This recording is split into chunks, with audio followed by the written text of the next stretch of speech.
We now are ready to look in more detail at some current mirror implementations, specifically some improved performance related to primarily bipolar BJT current mirrors, but we'll look at one MOSFET current mirror as well. Recall first what we have achieved so far, or looked at so far. Here's a current mirror, BJT current mirror, where we have a reference current and then we just have two grounded N-channel NPN BJTs, and we found that there's some error in the output current, right, on the order of the 1 over 1 plus 2 over beta, so there's some error there. And then secondly, the output resistance of this circuit is going to be equal to the RO2, the output resistance of transistor Q2, and we'd like to improve that, because ultimately when you use a current source or sink in an amplifier stage, it's going to impact the achievable voltage gain. Here's a current mirror for a MOSFET. Again, the output resistance is RO2, and although there's not an error in the output current relative to the reference, there is that output resistance error, which is significant. The fact that the output resistance is not infinite will degrade the achievable voltage gain of an amplifier that uses such a current mirror. So let's look at a MOSFET improvement first. Let's go back to the cascoding amplifier, and here we're going to employ the cascoding technique for MOSFETs, for current MOSFET current mirror. What we've done here is added these two transistors Q3 and Q4, and it should be familiar to you to just put in a Q3.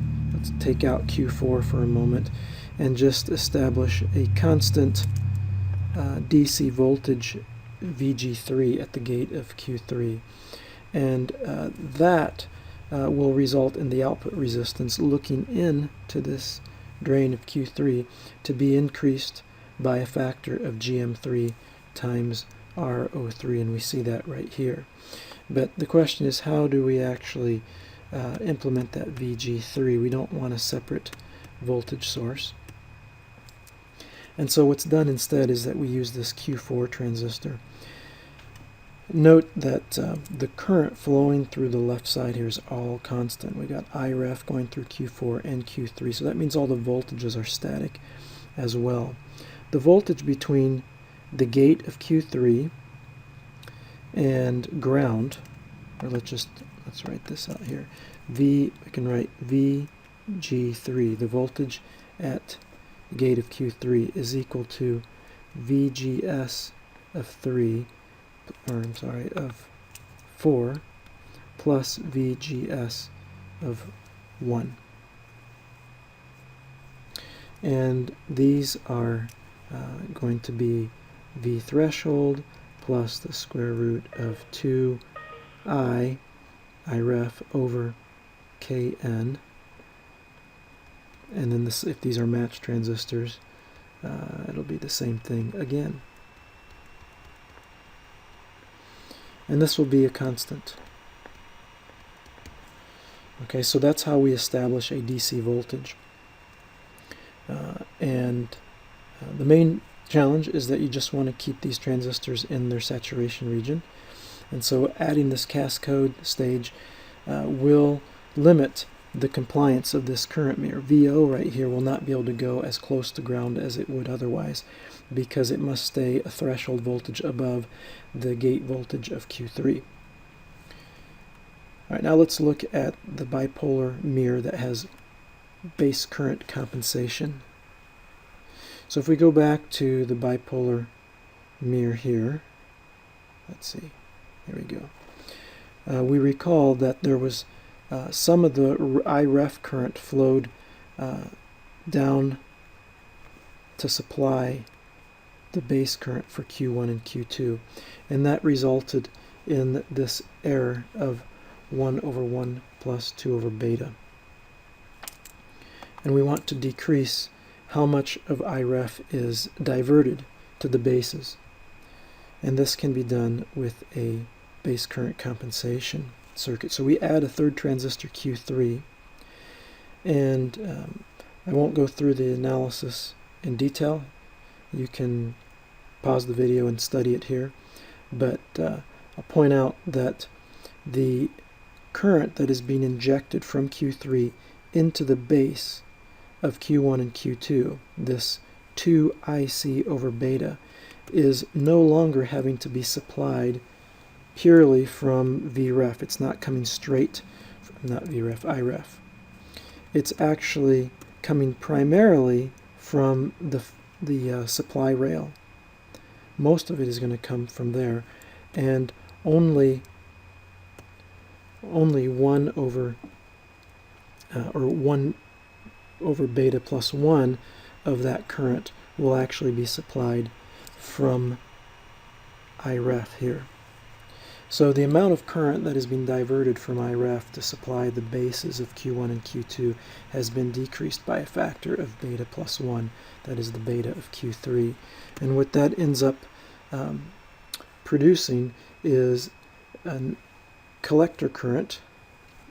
I guess this is the output current here, I.O.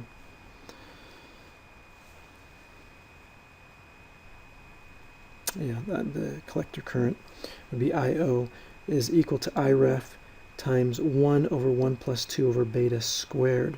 So we have a reduction by a factor of beta. So instead of having, for instance, an error of 2%, we have an error of 0.02%.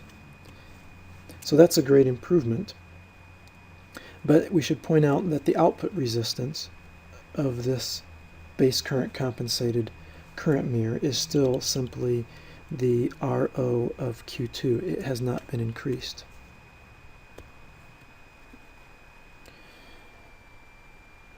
There is an improved current mirror named after the gentleman who invented it, Wilson. I'm not sure his first name. He worked at Tektronix. So if you ever looked at any test equipment, Tektronix is a very famous name of test equipment. And this gentleman came up with this current mirror, which has the improved accuracy of the base current compensated mirror. That is, it has an I.O. that has an error of just 1 over 1 plus 2 over beta squared, but it also increases the output resistance significantly by a factor of beta over 2. And I've tried to lay out the analysis here. I don't know if I want to go through it in detail, but I've color-coded it here. We start with the collector current going into Q2, that's IC, the orange here, and the base current entering Q2 is then IC over beta. Because the VBEs of Q2 and Q1 are the same, and those are matched transistors, we also have IC over beta flowing into the base of Q1. That means that the current being supplied through this branch here is 2IC over beta. So notice that this base current supply is not coming from the I reference side, but it's coming from the output side. So now we have a current IC that is going through into the collector of Q1. That is the same IC as the current flowing into Q2, but the current flowing out of the emitter of Q3 is the sum of IC and this 2IC over beta. We then divide that by beta plus 1 as we reflect it back to the base. And now this is the current that is being drawn or steered away from Iref, and we see that it effectively has this IC over beta squared factor. So we're going to see that same kind of improvement in the accuracy of our I.O. source relative to Iref. Okay, so from based on that, we can then we can do KCL at this node here, and we can then write finally an expression for Iref in terms of these two currents here, and that is IC times the quantity 1 plus, and we've got 2 over beta plus 1 over beta plus 1.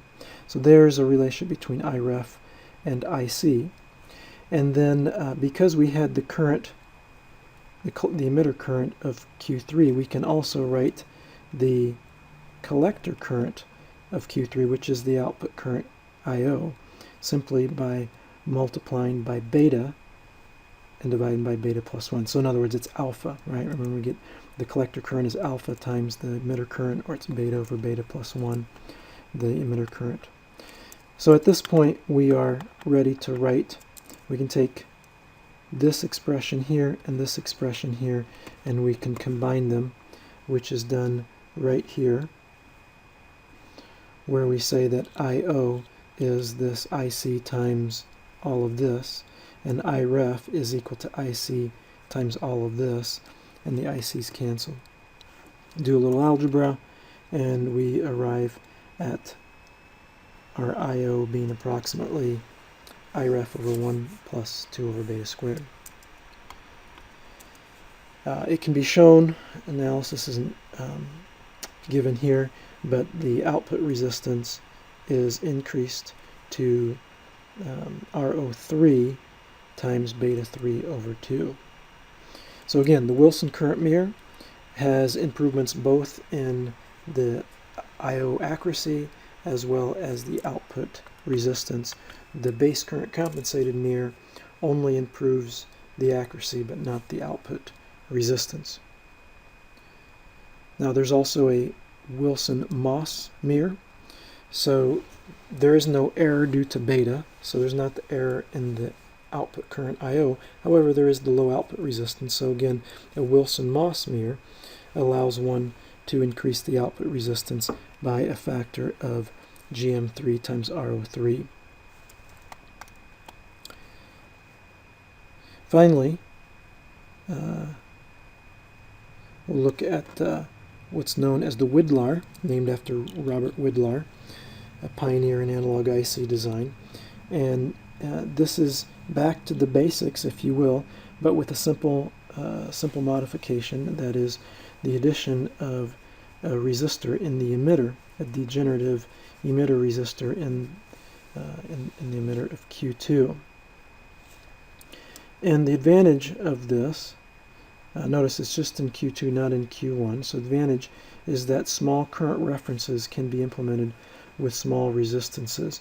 This is particularly applicable to IC fabrication, where we can't make large, we can't implement cost-effective large resistances. Space efficient large resistances. So here's an example. On the left here is a non-standard vanilla current mirror, and then on the right we've added an emitter resistor. And what we're trying to do is we have a 10 microamp current source. So in the first case, or we're trying to produce a 10 microamp current source. In the first case, we would require R1, if we had a 10 volt supply, to be 942 kiloohms. That's very large. In the second case, we could choose R2.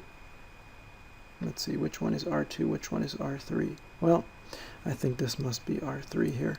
R2 is 9.3K and R3 is 11.5, and we see that these are much more moderate values that are more readily implemented in IC design. Finally, the output resistance is increased. We've seen this previously when we were looking at cascode. There was a section where we considered the effect of adding a degenerative resistor in the source of a MOSFET or emitter of a BJT, and we found that the resistance was scaled by let's see, would be by GM times RO. The output resistance ends up being equal to the original RO, which is exactly what would be seen if we just use the standard BJT current source. It's been increased by a factor of 1 plus GM RE in parallel with R pi being the small signal resistance between the emitter and base of the output transistor.